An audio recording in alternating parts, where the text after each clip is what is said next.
Hello everyone. कैसे हो आप सब। कल हमने एक टॉपिक किया था। जो लास्ट टॉपिक हमारा क्या था? लास्ट टॉपिक हमने किया था नगरीय ग्रामीण क्षेत्र में स्थानीय सरकार। लेकिन आज का जो टॉपिक है हमारा वो क्या है? नगरीय क्षेत्र में स्थानीय सरकार। तो चलिए शुरुआत करते हैं आज के टॉपिक की। आधारभूत लोकतंत्र यानी कि ये चैप्टर हमारा भाग 3 है, नगरीय शासन। भाग दो में हमने देखा था ग्रामीण शासन। ग्रामीण शासन हमने देखा था और आज का जो टॉपिक है वो हमारा क्या है? नगरीय शासन। मैं चाहता हूं एक पूर्ण विकसित स्थानीय निकाय का शीघ्र से गठन किया जाना चाहिए ताकि लोग यह सचमुच जान सके कि प्रशासन क्या है। और ये कहा किसने था? हमारे रुस्तम के सिधवा ने कहा था। और ये क्या थे? संविधान सभा में चर्चा इन्होंने की थी। और कौन से दिन? 13 अक्टूबर 1949 को। इंट्रोडक्शन देख लेते हैं आज के चैप्टर का क्या है। पिछले अध्याय में हमने पढ़ा है कि कैसे किसी लोकतंत्र में सुशासन का उद्देश्य नागरिकों को सशक्त बनाना है ताकि वे देश के कार्यों में सक्रिय रूप से भाग ले सके। यह सहभागी लोकतंत्र की वृहद धारणा है। हमने एक ग्रामीण संदर्भ में इस व्यवस्था की मूल बातों को जाना। आइए अब देखें कि यह एक नगरीय परिदृश्य में कैसे कार्य करती है। चूंकि ग्रामीण परिवेश की तुलना में नगरीय परिदृश्य सामान्यतः अधिक जटिल और विविध होता है, इसलिए यह समझा जा सकता है कि नगरीय शासन भी अधिक जटिल होगा। अगर दोनों का कंपैरिजन करें, नगरीय और ग्रामीण, तो दोनों में जो जटिल प्रक्रिया है वो किसकी है? हमारी नगरीय प्रशासन की जटिल प्रक्रिया है। मुख्य विचार क्या है? शहर गांव की तुलना में बड़े होते हैं, इसलिए यह जटिल प्रक्रिया है।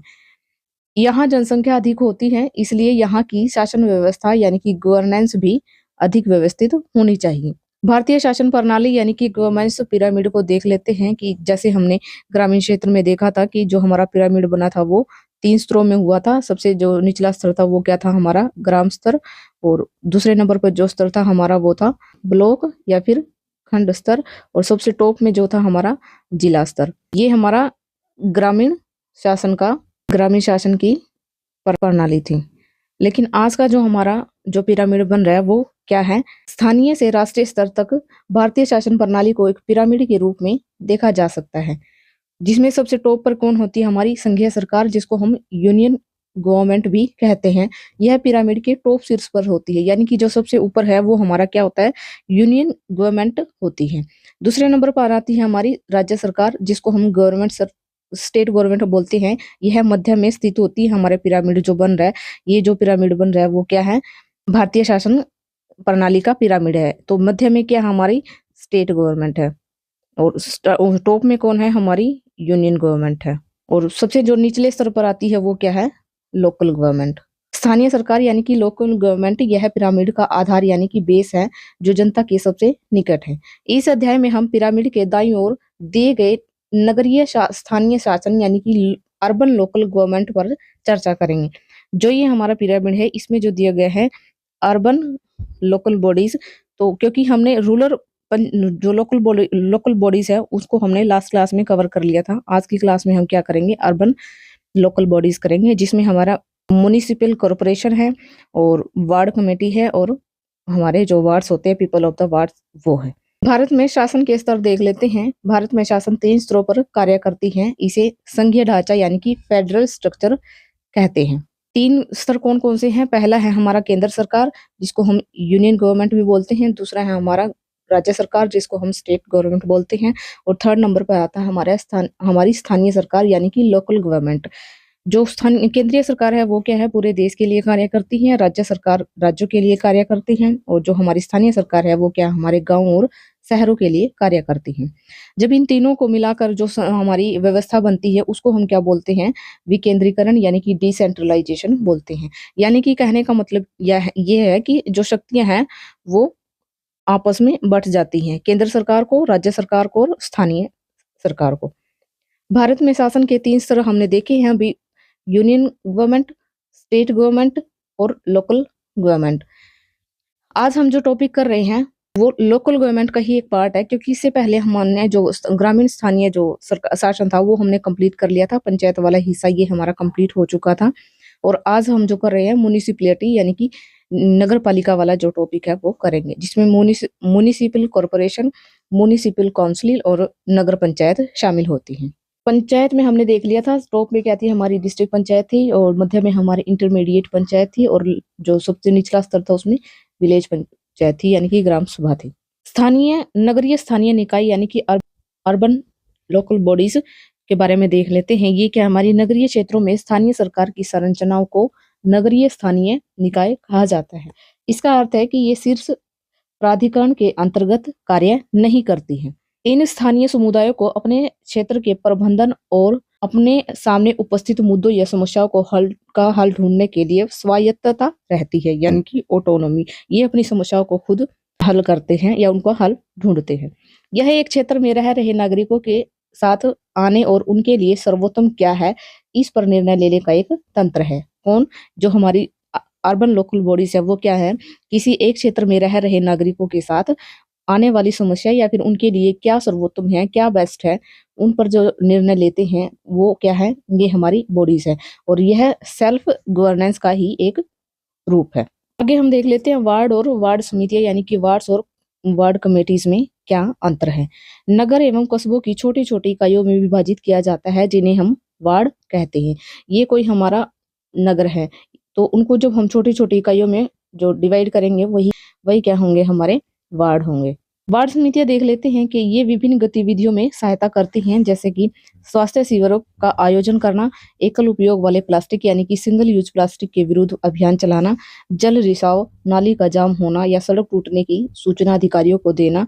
वार्डों की कार्यप्रणाली अलग अलग राज्यों के नियमों पर निर्भर करती है, यानी कि इनके जो काम है वो क्या है, हमारे अलग अलग होते हैं। यहाँ पर जो इसमें दिखाया गया है, जो सर्विस दी गई, जैसे प्रॉपर्टी टैक्स हो गया, वाटर चार्ज हो गया, इस तरीके के बहुत सारे जो कार्य ये करती हैं।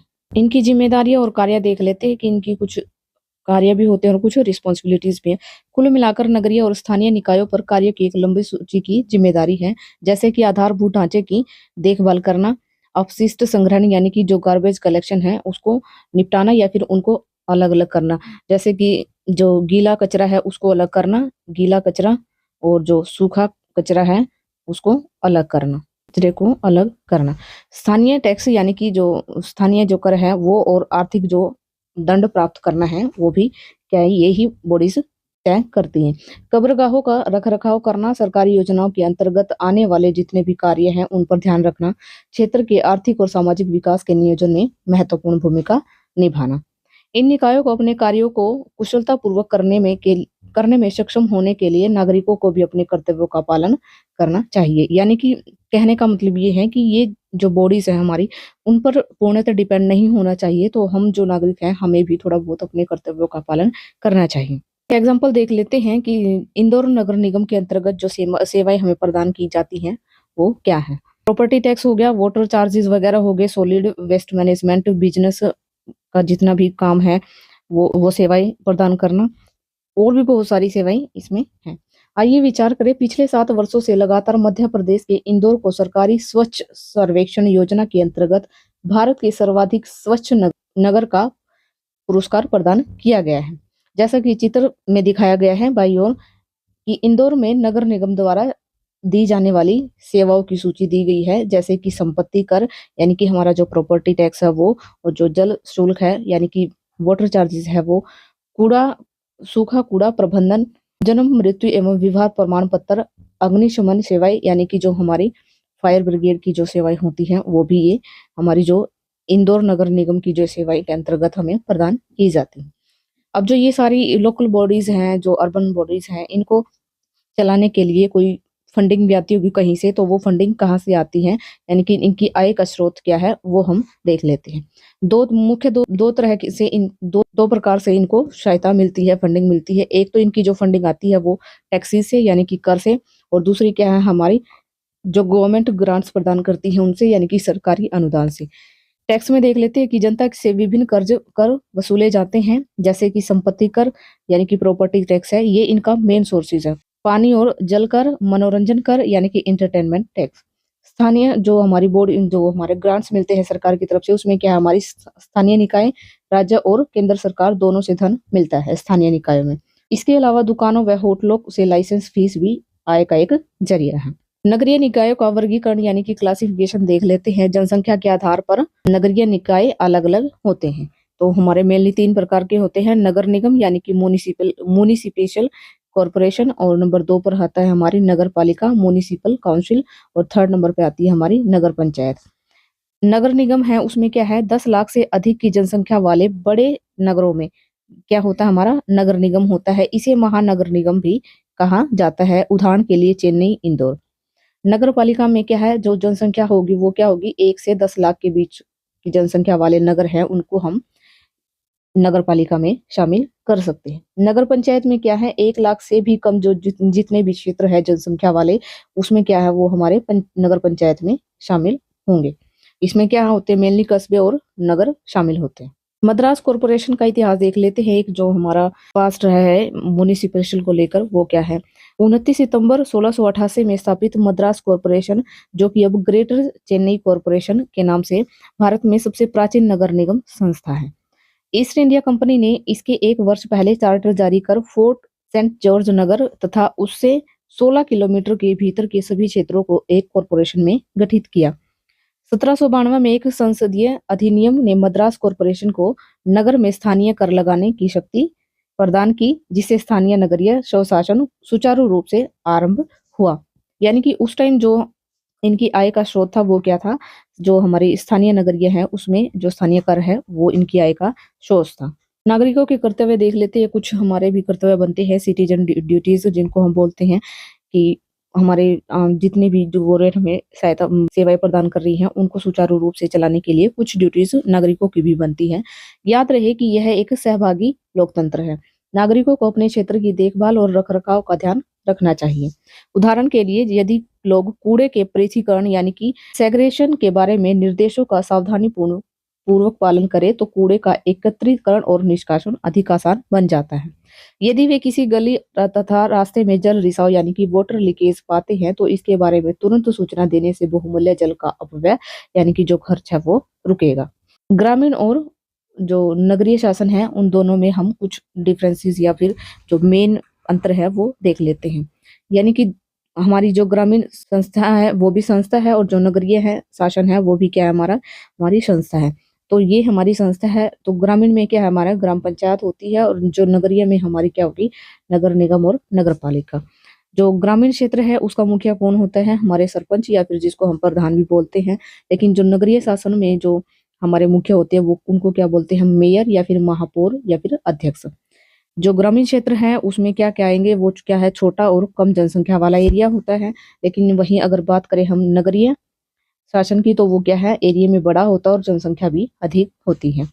दोनों की कॉम्प्लेक्सिटी की बात करें तो जटिल कौन है दोनों में से, तो बात है कि भी जो नगरीय शासन है वो अधिक जटिल है, क्योंकि यहाँ पर भीड़ भाड़ वाला एरिया होता है और ज्यादा जनसंख्या होती है। लेकिन अगर उधर ग्रामीण क्षेत्र वाला देखे तो इसमें क्या है, कम समस्याएं आती हैं और भाईचारा अच्छी खासा रहता है।